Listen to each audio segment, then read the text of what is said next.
இன்னைக்கு வியாழக்கிழமை காலை 4 மணிக்கே பிரம்ம முகூர்த்த பூஜை செய்யறதுக்காக எழுந்து குளிச்சு ரெடி ஆயிட்டேன். பிரம்ம முகூர்த்த பூஜைக்காக வைக்கிற விளக்கு எல்லாமே கிளீன் பண்ணிட்டு அந்த பிளேட்ல பூ வச்சு ரெடி பண்ணிட்டு இருக்கேன். நான் இந்த மாதிரி உதிரி பூ வாங்கி அதை ஒரு பாக்ஸ்ல போட்டு ஃப்ரிட்ஜில் ஸ்டோர் பண்ணிக்குவேன். ஒரு வாரத்துக்கு நல்லா ஃப்ரெஷ்ஷாக இருக்கும். இந்த பிரம்ம முகூர்த்த விளக்கு பார்த்தீங்கன்னா கிழக்க பார்த்து தான் வைக்கணும். பூஜை அறையில் நம்ம எப்பவும் ஏற்றுற விளக்கை ஏற்றிக்கிட்டு அதுக்கப்புறம் பிரம்ம முகூர்த்த பூஜை விளக்கை ஏற்றிக்கணும்.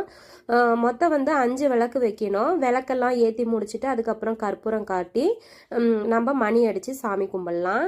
அதுக்கப்புறம் ஒரு 5 நிமிஷம் 10 நிமிஷம் உட்காந்து நம்மளுக்கு தெரிஞ்ச ஸ்லோகம் சொல்லி சாமியை மனசார நினச்சி பிரம்ம முகூர்த்த பூஜையை செஞ்சு முடிக்கலாம். நான் வாக்கிங்லாம் போயிட்டு வந்துட்டு அதுக்கப்புறம் இன்னைக்கு இடியாப்பம் தான் செஞ்சிட்ருக்கேன். இன்னைக்கு இடியாப்பம் சாப்பிடணும்னு ஆசையாக இருந்தது.